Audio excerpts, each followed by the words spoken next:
Hello and welcome to the second show of the Rambling Englishman. I'm your host Mark Bullock, and for those who haven't guessed yet, I am the Rambling Englishman. So today's show is going to be a little bit on the digital revolution, as it's called. And if you're as old as I am, you remember a time before cell phones and Facebook and Twitter and Twitch and everything else. And I think back then the world was a lot simpler. It was not as interconnected as it is now. And I mean, the internet was a thing when I was a kid. It was, well, in my childhood. But not everyone had it. Especially in the UK, it wasn't a big thing. Not many people really embraced the digital revolution to start with. And I think I was about maybe 13 or 14 when my parents finally got the internet, but we weren't allowed to use it because of the cost. And that was the old dial-up. And as time went on and broadband came out, by the time that came around, I'd already moved out of the house and started my adult life. This show comes from a comment made on a post on my news outlet that covers North Mississippi, and it focused on sexual predators, and it got me thinking as a whole. And the comment was basically, is there more sexual predators now, or what? And I don't think there actually is more sexual predators than what there used to be. I think what it is that law enforcement now have better tools to capture them, because a lot of people are so reliant on digital media that that leaves a footprint. That allows law enforcement to really follow and trace people, and not just that there are a lot of charities out there that also get funding to help the law enforcement do their job, which is quite a good thing. I do like that. That's a pretty good idea. With that, it got me thinking on a bigger picture, on a bigger scale.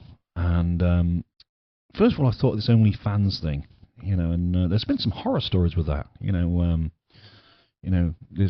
was one story I remember reading about 6-7 months ago where a woman who was going through her OnlyFans subscription list happened to realise her stepfather had actually raised her, was watching her content. Pretty sick when you think about it. And then there's been some horror stories where where other family members have gone and watched their relatives on these OnlyFans platforms, and that's just sickening when you think about it. I mean, that really is sickening. This brought me onto the thought of the digital media as a whole. My news agency is a digital media outlet, and we can disseminate information pretty quickly, like most law enforcement agencies can now on Facebook. So that's one good part about social media, is that if the law enforcement are looking for anyone, they put it on Facebook, and it pretty much goes on a global scale pretty quickly. Sometimes it doesn't always work, and sometimes it does. In my local area, there's been several times when, after I started my news outlet, there were big cases, instances that happened, and we'd gone on scene and we were talking to the SO or the PD, and they're like, hey, could you put out a thing for this suspect? Yeah, not a problem. And because of what we had done, they'd actually gone and handed themselves in, or a family member had phoned up the law enforcement and said, hey, we've got them, we'll bring them in because, we know they're everywhere now on social media. And so that's one good thing about social media and digital revolution as a whole, is it's allowed us to capture criminals a lot more quickly than what we used to, or what law enforcement used to. But there are a lot of negatives with it. There really are when you think about it. I mean, there are a lot of sickos out there. These OnlyFans people, I don't knock what they're doing, because that's up to them. That's their own life. And I've got a mantra in life. If you do it behind closed doors and it's legal and you're happy, I really don't care. I'm not one of these people that, try and say I'm holier than thou when I'm not. We've all got a background, we've all got a past, and we've all done something wrong. And you see these people that, these people that put Bible verses on Facebook every day. I mean, it bores the shit out of me. Each to their own. Each to their own is my own philosophy, and that's the way I was raised. Was, if you're not impinging on someone else's life, just so be it. But it amazes me how people try and tie religion into so much these days, especially in America. I mean, in Europe and the UK as a whole, religion is not what it used to be. The only times I can ever really remember going to church as a child was when it was mandatory, such as weddings, christenings, and funerals. And in the UK, we didn't go to funerals till we were, it's not seen as proper until we were teenagers. I think I can't remember the first funeral I went to. But when you think about, religion is now become so ingrained on social media as well. Churches now, these mega churches, that's a phenomenon I really can't get. You'll say we don't have sort of things like that in the UK. Religions on a whole is dying out. But yeah, social media as a whole, these OnlyFans creators, so I don't knock them for what they do. That's the way they make their money. But as I say, when you look at their subscription list, and a lot of these people go through and look at their subscription list, and there's old teachers that, they're the teachers that taught them in school, and and you've got to seriously question these people right now. As why are they going on a former pupils or school students OnlyFans page? Is there something there that was lingering that no one really knew about, and there should be a bit more of a closer look at that person? Because it's a bit of a weird thing. Because a lot of these people that do this OnlyFans aren't, 90 years old, so to speak. But it's like the digital age has really broken down a lot of boundaries. I remember as a kid, back in the UK, we had this thing called the Watershed, and what that was is that any TV programs prior to 9 p.m. had to be of a certain standard. Anything after 9 p.m. it was classed as the adult time. There was swearing, there was a bit of nudity and stuff like that. And as a kid, once you got that rite of passage to watch TV after 9 o'clock, you're expecting this great big grandiose thing, but honestly it was boring as hell. You had to wait till like 3 o'clock in the morning for the really good movies to come on. And then it was normally Channel 4, because we only had like 4 or 5 channels back then in the UK, unless you had satellite TV. But it's just, this digital age has really broken down boundaries, and morals don't seem to be there anymore. Values and standards are not a thing. I remember, growing up, there was very little sex appeal to a lot of adverts, but now sex appeal is everywhere. I think the most risque advert at one point was the Diet Coke advert, where you had this guy with a chiseled stomach and pectorials and everything else, and you could tell he was a model. And you had these women sipping on Diet Coke, and you had him, wiping his brow with his T-shirt or something like that. Something crazy, Where now, you got some girls running around on TV at 3 o'clock in the afternoon in a bikini. You certainly didn't get that when I was a kid. So it has broke down a lot of boundaries in that respect, and a lot more people are open with, their sexuality now, and and that's a good thing that Facebook's done. As I say, each to their own. I don't care what. The only thing that really bothers me is when you get these gender new, what are they called? I can't remember the name of them now. But basically, these men that participate in women's sports, transgender. That really does irk me. That's wrong. Especially if they've still got their equipment. That's not right. And I do agree that should stop. And I know there's this big push to stop this stuff going on in schools. Where gender identity is, or DEI, whatever it's called, and it's a big thing right now. And but that's the thing. It's the standards. It's the values, the morals that have gone, because the internet has made everyone a different person. Because it's a scientific fact now. There is an online persona versus an in-person persona now. People can feel like they express themselves online and stuff like that. And I remember a time when, there wasn't much for us kids to do. So we made our own entertainment. We'd actually play. The park that I grew up by was, summer months was always full. Then we'd go up to the woods and, we'd really have adventures. Use our imaginations and, play all sorts of crazy games. And as you become a teenager, you suddenly start finding the opposite sex, and and then you find a quiet corner and you start, learning the how to French kiss and stuff like that. But these kids these days have got no education. They go to school, and even the education standards I find are changed. Back in the UK, I remember when I sat my what they call the GCSEs, which is like a graduation thing in America. like a whole school diploma. Um, and I remember sitting my information communication technology exam on a paper, on a test paper. And I think our computer assessment was basically doing a sequence with these traffic lights, which wasn't hard to do. Certainly didn't make us into any programmers. But as a whole, we sat our ICT exam on a piece of paper. And it wasn't until later on in life that I got in the army and we actually we were taught to use PowerPoint and Word and everything else because it was starting to become a thing. But the digital revolution has really changed us as a species, and sometimes it's for the worst. I mean, the only good thing about the internet and the social and the digital revolution is that it's allowed us to find sexual predators quicker. But other than that, I mean, when you look at some of these social media influencers, honestly, without social media, they wouldn't have much influence. I think most of us just watch it, these social media influencers because of how stupid that some of them really are. But there again, I mean, as I say, it's an online persona for them. I mean, there was that one guy who, was claiming he was flying on a private jet the one time, and he was posting all these pictures, and someone on the back of the plane happened to realise who he was and what he was doing, and sort of like snapped a couple of pictures and sort of commented on his post and was like, hey, nice private jet you're on because we're all on it with you. And it's just one of those things where, it's crazy to think of how much time has changed with the digital revolution. These OnlyFans things where people make obscene amounts of money. And fair play to them. I mean, I really do. If some woman or some man wants to go on a video, and perform some sort of legal sexual act, and people want to pay to watch it, so all the power to them.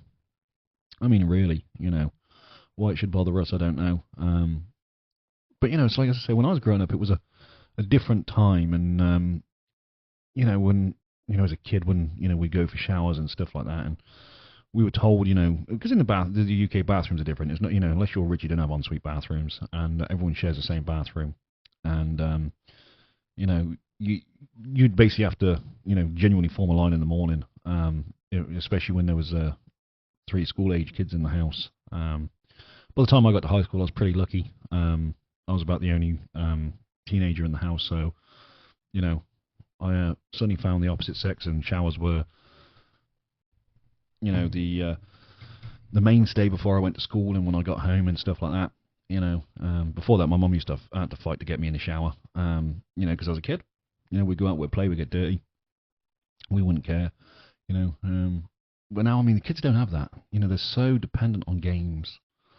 And the way the parents babysit by digital means, digital babysitting, a lot of people call it. You get a kid that can't write their own name, but yet they can use an iPad. It's quite crazy when you think about it. The way that the digital revolution's gone, the world is at your fingertips yet, but no one really wants to look at it anymore. They're too interested watching somebody on TikTok and some fool do some stupid stunt. And some of that stuff's funny, don't get me wrong. It's broken down a lot of barriers. It's made us more accepting as a society to a certain point. But there's people that don't want it. And I get it. I get why they don't want it. I get why they don't want these people, making obscene amounts of money off of whatever they're doing. But then, in another respect, it's allowed fake news to flourish. And, I mean, people look at me and they're like, well, you run a news outlet. Yeah, I run a news outlet because when I moved to the area that I live now, the media were responsible for allowing something called the HSUD power crisis to flourish. The old days of the media from when I was growing up was a bit like checks and balances. The media kept the officials honest, and when there was a scandal, they weren't afraid to print it. And in the UK, there were a lot of scandals. I mean, how? There were some scandals where it came out when media agencies were paid not to publish scandals, but they suddenly, another reporter from a rival newspaper found out and published the story. And the digital media sphere as a whole, allows fake news to really flourish. It's like these subsidy checks, like we all got during COVID. For when you'd paid, for when you were a taxpayer or whatever the ruling was, you got however much it was in COVID money. I think it was like $2,000. And it was quite strange to watch how fast people spent that money. all on mod cons. The stuff that was in short supply back in COVID, such as computers and everything else, was suddenly, a higher price.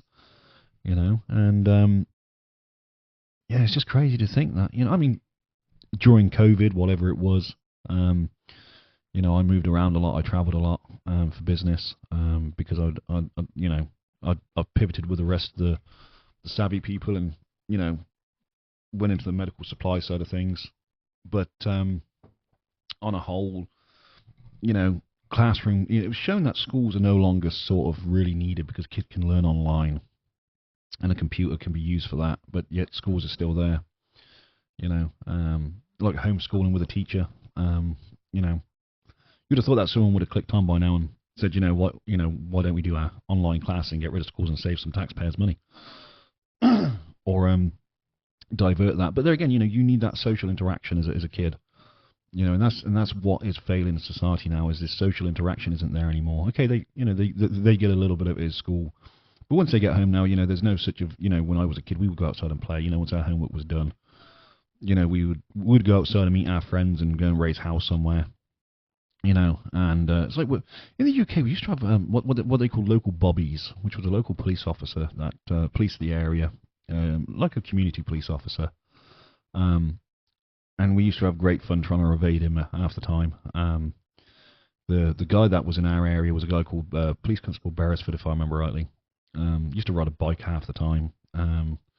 He was a community police officer, and he pretty much knew all of us scallywags as hellraisers. I say hellraisers, I mean, how you look at the hellraisers these days, they really do raise hell. And this digital revolution has really, really hindered mankind. I mean, we've advanced in one sense, but in another sense, we've taken a step back. And there's no such thing as a personal interaction. We don't.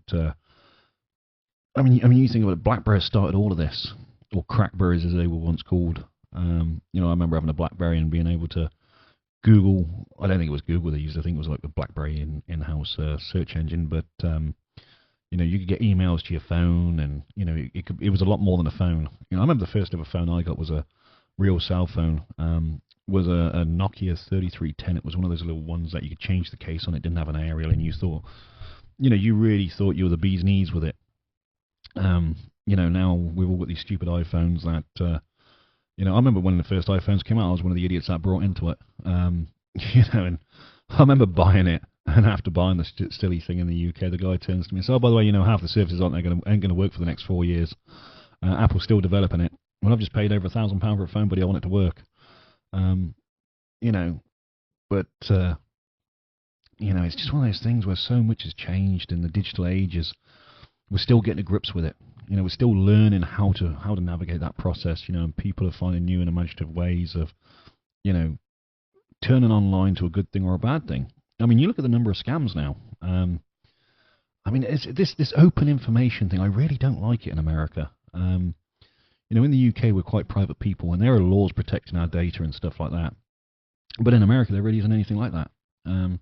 It's like when I got involved in the local issue in Marshall County, Mississippi. The data that was online, that was there for everyone to see, was quite crazy. But people don't bother to do anything about it. And it took a crazy Englishman, or as people say, mad dogs and Englishman, to get it done. Still not done, but it's getting close. It's just crazy to think that 20 years ago you could pick up your phone and it was, online dating, for instance. You had to go and meet a girl in a bar, and I remember the time of payphones.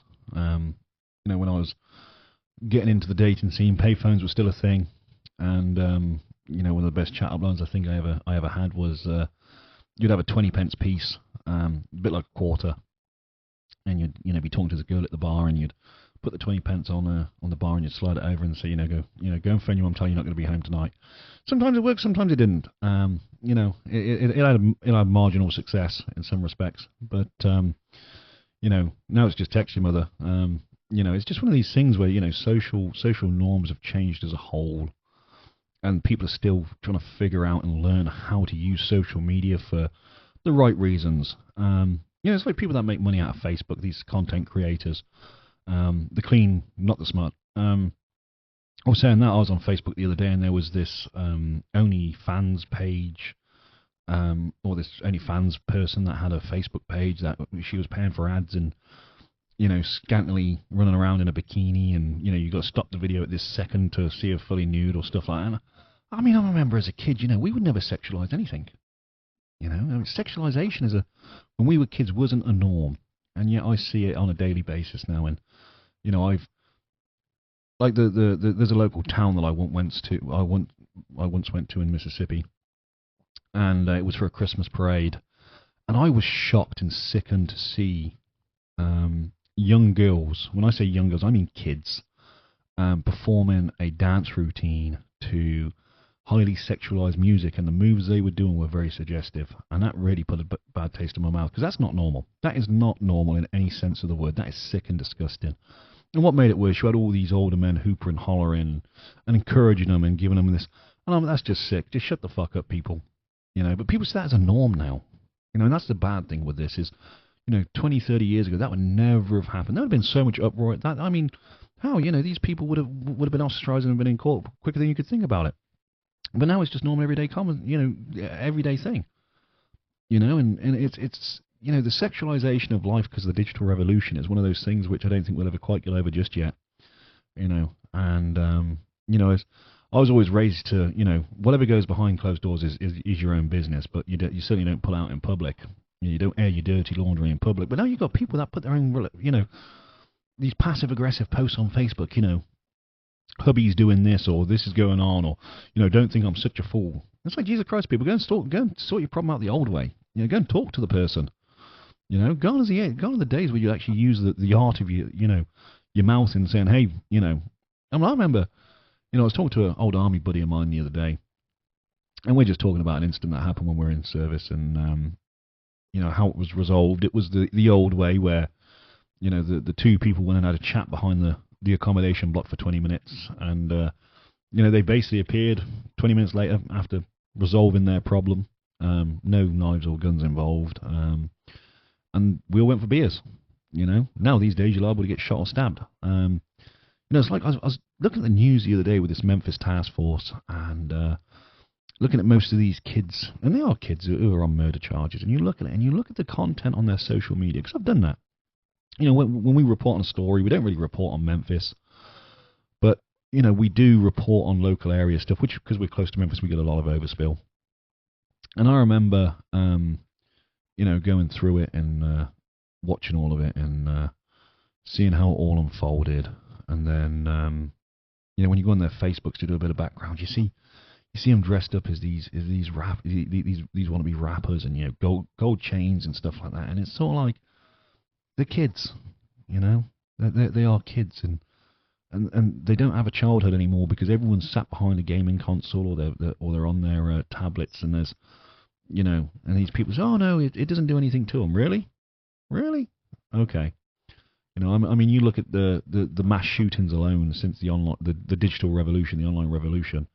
You think of the first prominent high school shooting in America, which was Columbine back in April 1999, and when law enforcement were doing their investigation into the aftermath of it, they've actually found the two kids. I can't remember their names.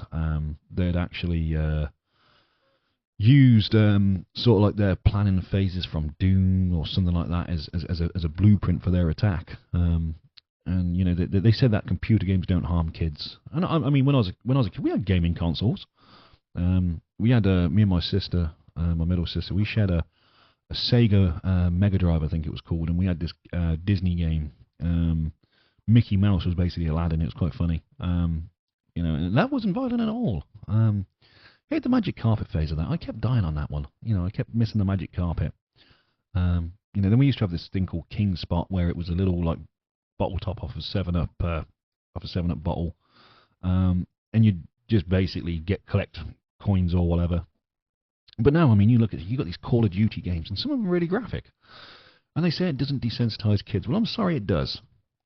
From my perspective, when I was married, I had two stepsons, and listening to them play Call of Duty was an eye-opening experience, because before that, I've got nieces and nephews, but I never really spent much time with them as they were growing up. I was always out doing something or whatever I was doing at the time.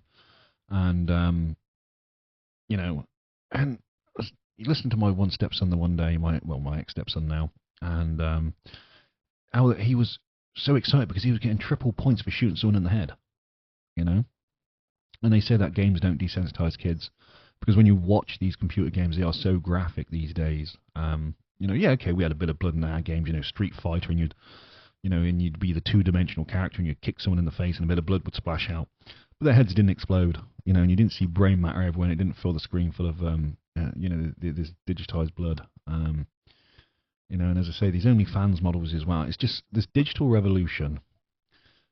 It's gone to a point where everyone has an opinion, and 9 times out of 10 of them, most of them are bullshit.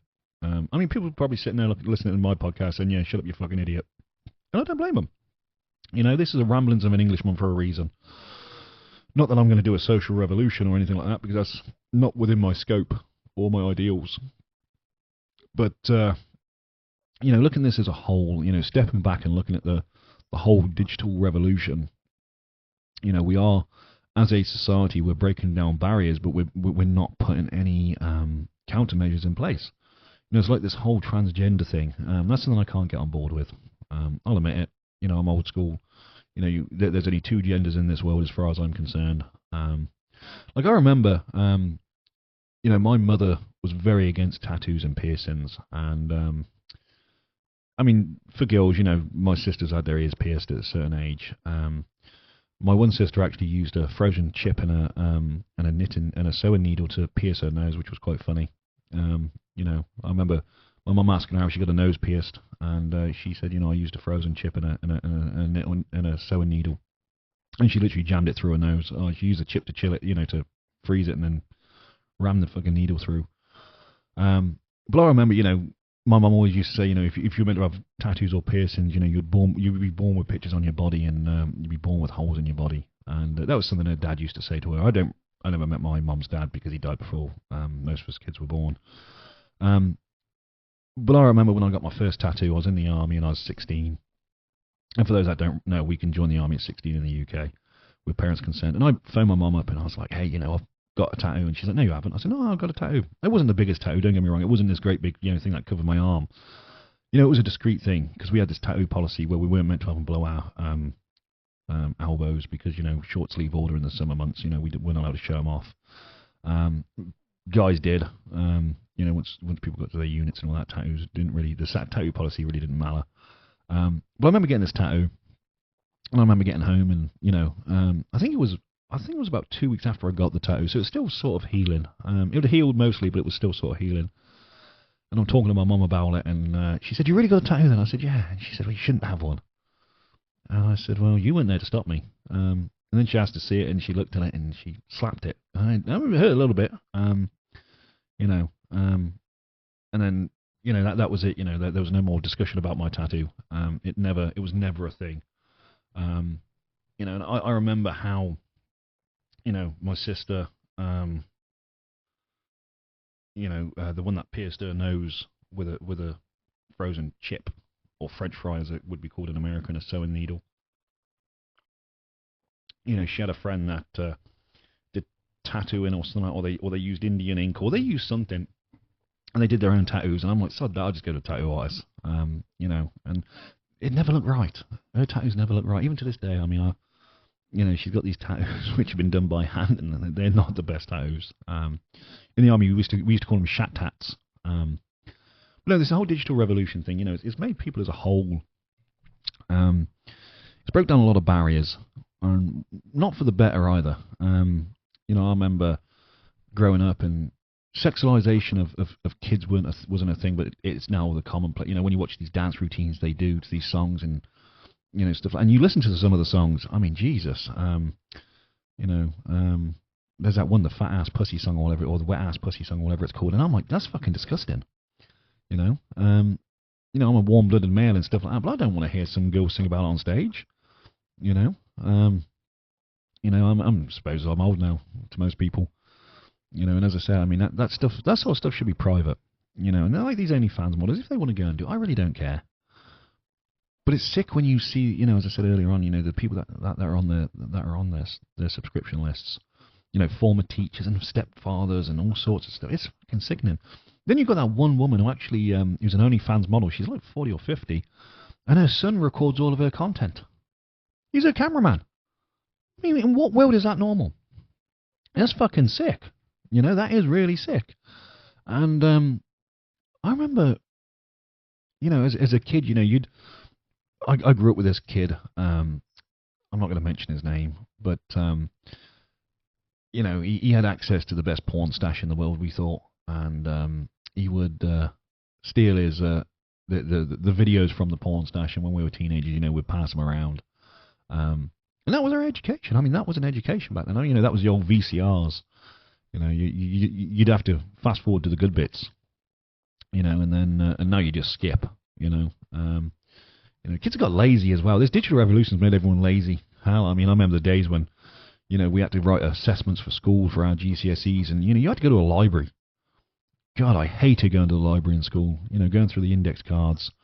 And Wikipedia was just coming out and things like that, and we could use Wikipedia to a point. But you had to show your references, your bibliography and everything else. And all that's gone. I was reading an article the other day where schools are no longer getting people to be educated. They're just getting them to pass a test. And providing they can pass a test, providing they can pass a test, they're pretty much set for life, apparently, but they're not.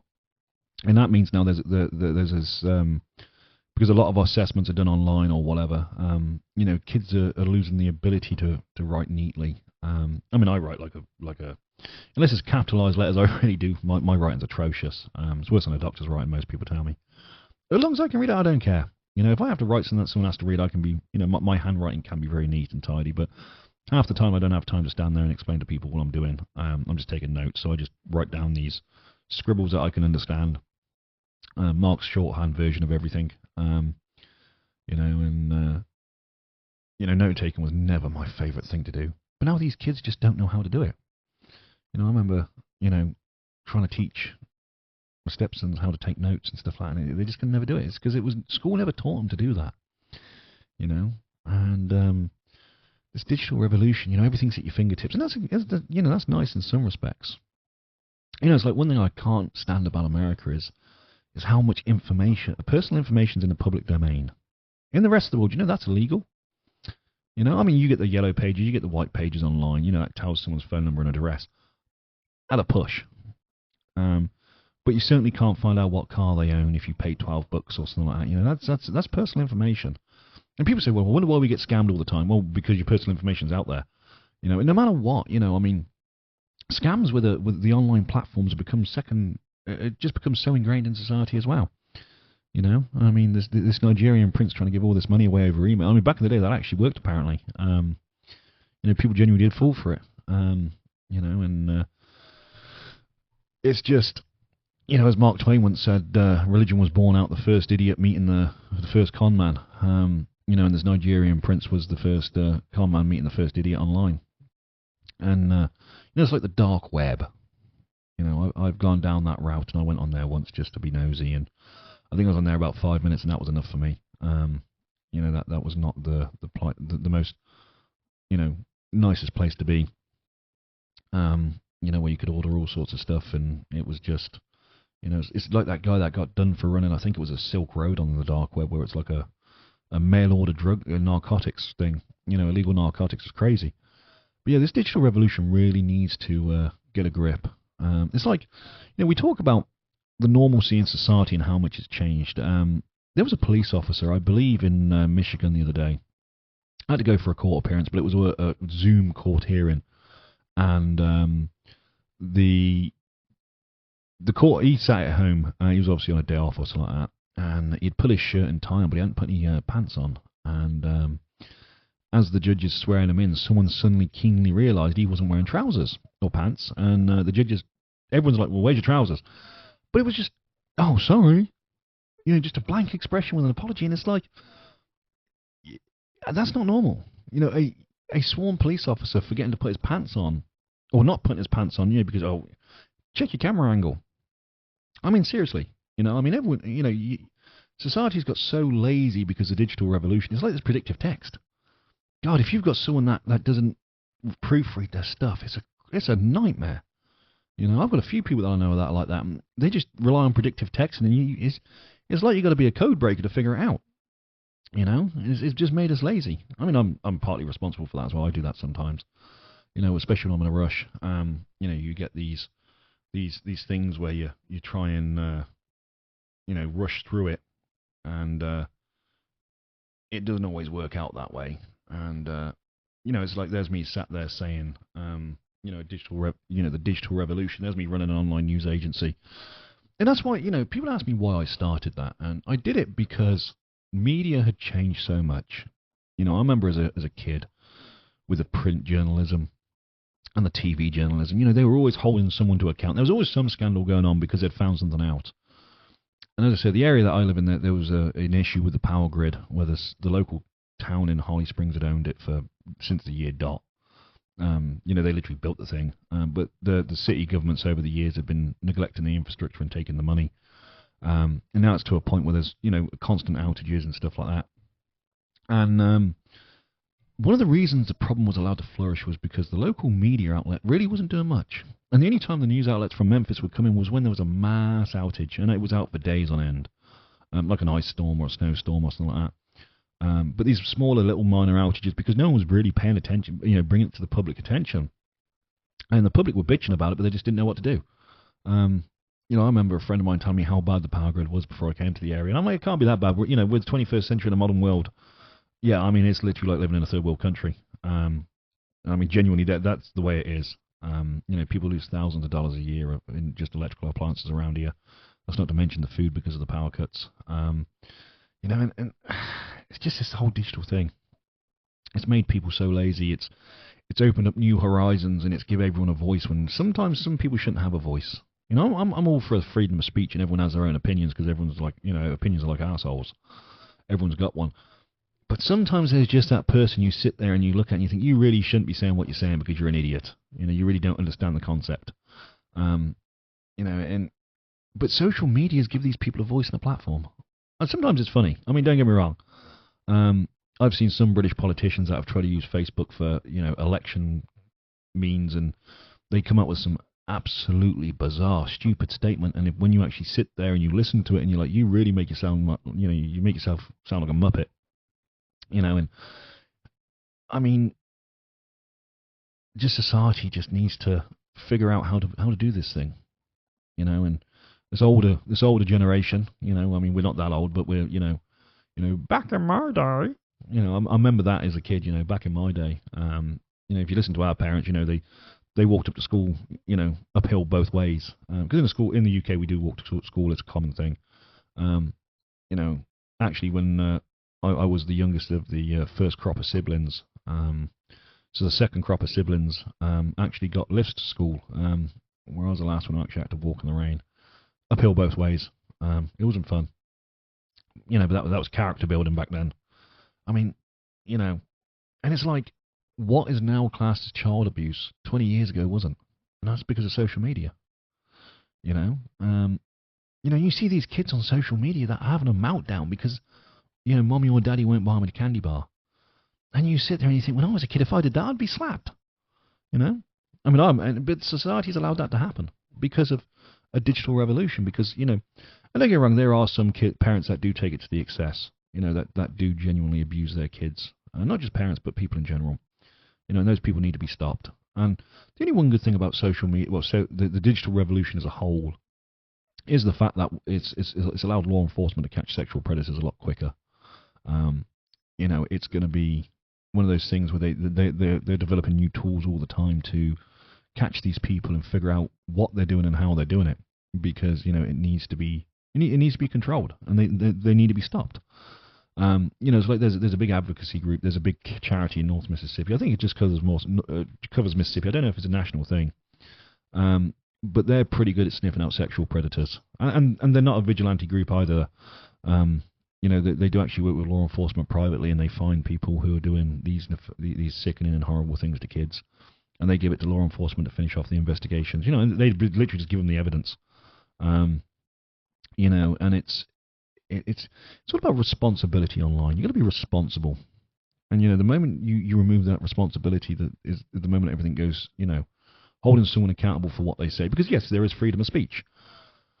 But there's also inflammatory statements, and, the cyberbullying thing, that's quite a funny law.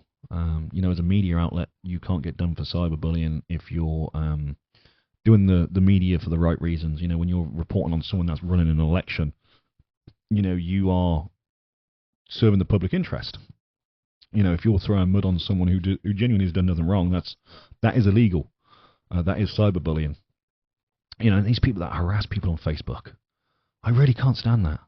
I mean, I sit there and sometimes look at some of these people that make these stupid comments on Facebook and say, would you make that comment to my face when you're liable to get slapped? I mean, seriously, these keyboard warriors, these almost joiners, as I call them, and they sit there and they're, sit in their big computer chairs and they make these comments. Oh, well, tell you what, buddy, come right, here's my address. Send them a private message. Hey, here's my address. Why don't we have a chat?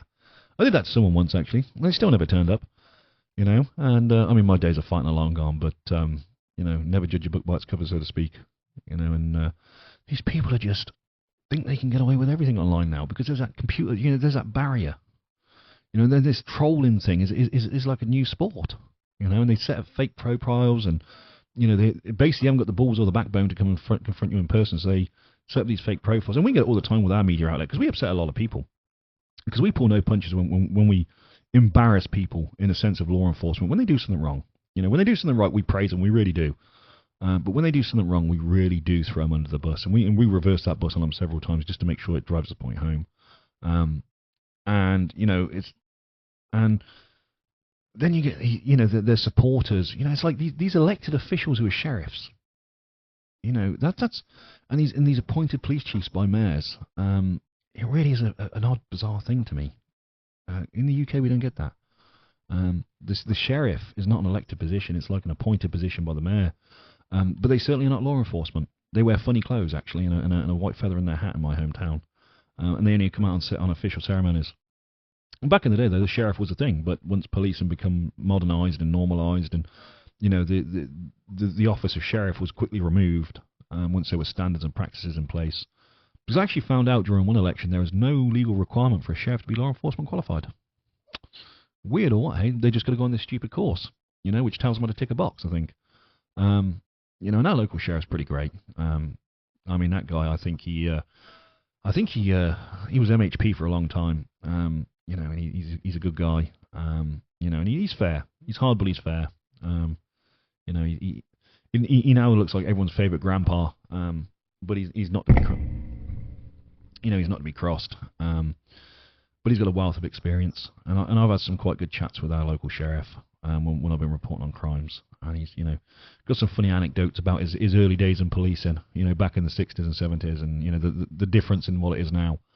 And but yeah, there's the whole responsibility thing online, isn't there? And this whole sick and sadistic thing online is, with these sexual predators, and that's why they seem so prolific, because sexual predators, are now in the public domain. Literally, you go online, you are in the public domain, and that's how they're getting caught. So there's not an increase in sexual predators, or at least it doesn't appear to be. I mean, I don't think they used to hold opinion polls.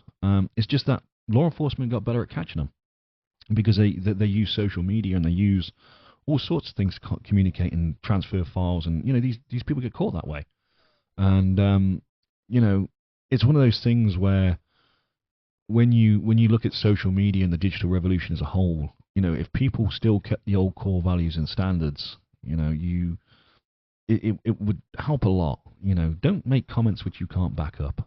And that's one thing with a digital media outlet. You've got to be responsible, because I've seen some really irresponsible and reckless people online pretending to be media, just diluting the mix, and they really do pull out some bizarre and left field, and it's not just on the left; it's also on the right. It's on both sides. I mean, my favourite pastime when I first moved to America, when I'd literally get my iPhone and my tab and my iPad and put them by one another and watch Fox News and CNN next to each other. The basis of the stories are the same, but the opinions are vastly different. And it was quite a funny thing to do. Quite a source of entertainment, actually. And I remember when so America's really embraced digital technology. I mean, the UK have now. Back when I was living in the UK, the digital technology was coming in, but social media was, it was sort of there. But America's really loved that. Something that started off as a networking tool for old Harvard students is now turned into a worldwide phenomenon and made Mr. Zuckerberg very, very wealthy. And if you watch that, what's it called? I think it's called Social Media or something like that. That movie with I can't remember the guy's name, about the founding of Facebook. Basically ripped it off from someone else. If he did, that's between him and his attorneys. But yeah, this whole social media and digital revolution thing, it's people need to understand that values and standards still need to be maintained, because if you don't, then this is where you get, these people who think that they're no longer accountable, because they can say it online and it's okay. No, it's not, because there are laws against that. And people use Facebook for, social media, not just Facebook, but social media as a whole, for malicious intents, and they, when they lead a smear campaign against someone, and these people lap it up, it's like, on my news agency, we can pull out like a really good story, a really good feel-good story, and it gets no traction. I mean, we'd be lucky to get 300-400 reviews, but we get a shooting or a stabbing in the local area that we report on, or some crime. That literally goes viral.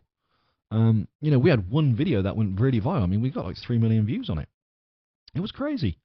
And, and it's just, scandal sells these days. It really does. And I can see why, because it's quite interesting, some of these scandals. It's like the Lindsay Whiteside podcast I did yesterday, Rich White Justice, I should have called it.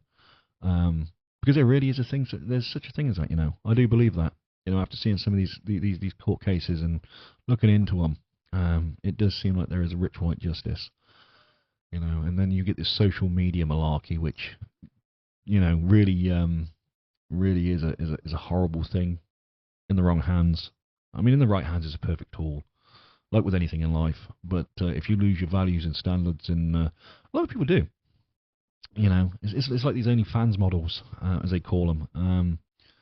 I remember reading an article where this woman was, she was an OnlyFans person, and she, a webcam, back in my day it was webcams, the old webcam thing, and I remember these people, going in, giving this girl an interview, and she's like, in real life I'm so shy and so intimidated, but I can get on that camera and do anything, It's like strip clubs are on the decline because of OnlyFans. Did you know that?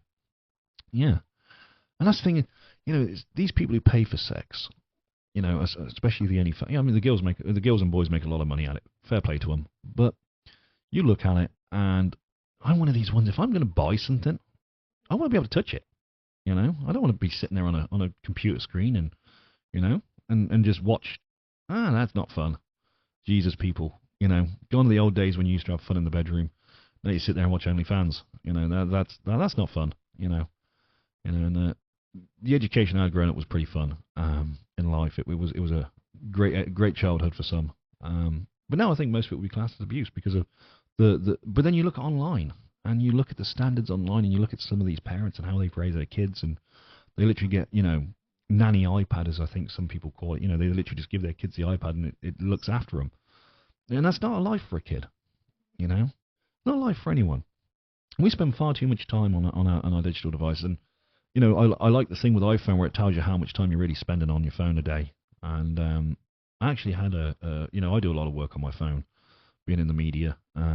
And the other day I had a notification that I'd spent like 12 hours on my phone. And I'm like, Jesus, that's a lot. That's half a day. That's half a day of screen time. Because I can type stories up on my phone and everything else, and scroll Facebook when I'm looking for a story or whatever. But yeah, this social media thing needs to be really controlled. We need to understand that there has to be values and standards still in life. Certainly not be the policeman that goes to a digital court here and not wearing trousers. I mean, that's pretty funny when you think about it. And there is some funny things on social media, but there's a lot of nasty things, a lot of things which people, it's just sickening. And at least we're catching child sexual predators. That's the main thing. Well, that's all we got time for today. I ran over a little bit yesterday. because it was my first one, and I'm really passionate about the Whiteside case. Tomorrow's going to be a really interesting article, because tomorrow the federal government, because they're closed down, SNAP is not being paid. But I've been looking into this, and I have my own opinions on this one, and I've got my own opinions, like I got an asshole. Everyone's got one. It's one of those things where you see a lot in the area that I live in. It's a naturally poor area, but you do see a lot of things which are not meant to be done with these benefits. So I'm going to start ramping up the controversialness. I think I'm going to do a controversial meter, and I'll give it a rating from 1 to 10. If you're not into the controversial stuff, look for the ones. If you're really into controversial stuff, look for the 10s. But I like to do like a crescendo. For those that know, classical music is basically a big finale, apparently. I think that's what my music teacher once told me. I used to hate music as a kid. I really did. I used to hate most subjects in school, actually. I mean, the only reason I went was because my parents made me. But we certainly didn't have Facebook and cell phones. And, here's a funny story, actually. When I was in high school, my last year in high school, in fact, not just my last year in high school, my last weeks in high school, they just brought out the digital registers. And we were the first school, I believe, in the country to trial them. And, gone the days of the paper register. Now everything's digital. But, because back when I was in school, it was the old attendance charts, and your form tutor in the morning would mark you on, and they used to actually use pen, because they'd figured out that us kids could go back and with an eraser and rub them out, and mark us as absent and go and bunk off school for a couple of hours. But no, we were the first ones to have digital registers. Our school was, I believe, in the UK, and the base stations, we figured out if you hit them just right at just the right time, it actually shut the system down. So they had to go back to paper methods, and that's the thing. And that's the thing. It's like, I was talking to someone in air traffic control the one day, and they've been in air traffic control for decades, and they said, how they used to do everything on paper and charts and stuff like that, and now everything's on digital. And that's the thing. I mean, when the internet's been shut down, we've all seen how services come to a halt. Like these these phone numbers for law enforcement. Recently in the Mississippi area, there's been a lot of problems with law enforcement phone numbers being shut down and having problems. I mean, you think that's scary? That really is scary. And there's no backups. There's not many redundancies anymore, because the networks won't provide them. And if they do, they're very, very expensive. There should be a legal requirement for these people to, like, I believe in the UK there is a redundancy. So if the digital phone lines go down, then the hardwired one still works. But yeah, it's quite scary when you've got law enforcement who's, not the 911 number. In fact, there was a case several weeks ago where AT&T had a main line cut by accident by someone, apparently, and it shut down 911 and non-emergency numbers for all law enforcement across 3 states, and that was quite frightening. They're scrambling to put these numbers out. Phone this number. It's our dispatch, and we think it's still working, sort of thing. It took AT&T a few hours to figure out what the fault was and repair it. But that's how much we depend on digital stuff now. Everything is digital. And so I found out something about the 911 network at that time when I was doing some of the research on the story, and I found out that 911 now has a central hub in Florida or something like that, and most calls for the southern region go through Florida, then get routed to your county, or the place where you need 911. That's crazy. That is crazy. That's that's a delay. It's got to be a delay. And that's why response times are probably getting longer. Nothing to do with the fact that we all live in a rural community around here. There's more miles of road closer. No, there's not more miles of road than people. But that's the county I do live in Mississippi is very sparsely populated. I think it's like 33,000 people. It's one of the largest. It's one of the largest by landmass. And you can. Houses are miles apart unless you're in the main centres of urban centres, as they used to be called, the towns, and you really don't see many. There's a lot of houses, but you really don't see many people, and it's quite eerie when you're driving down the road at night and there's no streetlights. But yeah, so yeah, our next podcast tomorrow is going to be really controversial because we're going to be diving into this SNAP thing. We do not believe that people should go hungry, but as you'll see in tomorrow's show, some people don't use their SNAP benefits for the way they're meant to. So, and that's quite a big thing in the area I'm from. It's quite a it's government assistance in general. It's all changing again. It's just like this digital revolution. It's not a good thing. We're making people too lazy. So, well, thank you for joining us. As I said, we're going to do this as a daily show. I don't know if we're going to do it over the weekends. I might just see how I feel when I wake up on Saturday morning. If I feel like moaning, I'll probably do something. But thank you for listening. And don't forget, support our channel as much as you can.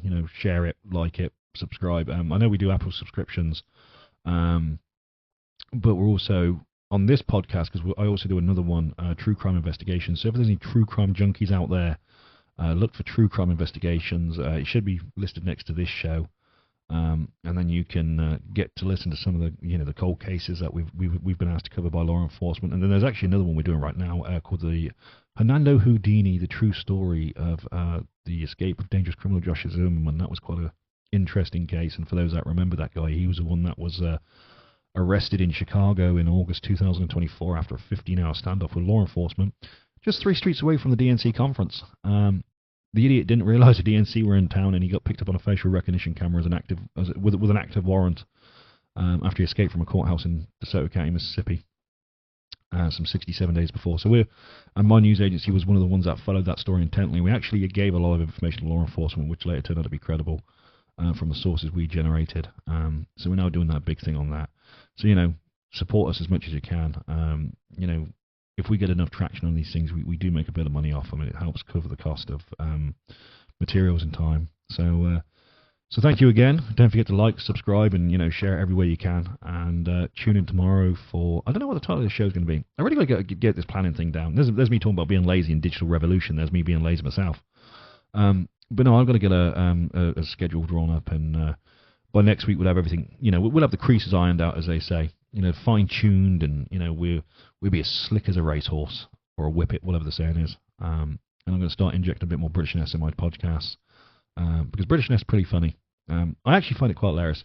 In most places, I can get away with swearing at people and think I'm being polite, and it really is funny until some females that take a log into my accent, and some males, and they just want me to talk. I fucking hate that. That really pisses me off. Seriously, if there's anyone listening to me that's done it to me before, I'm just like, you know what? Please stop it. I get you like my accent. We're English. Google it. There's me moaning about the Detroit. Be responsible and Google it. Okay? Well, thank you again. And we'll catch you tomorrow.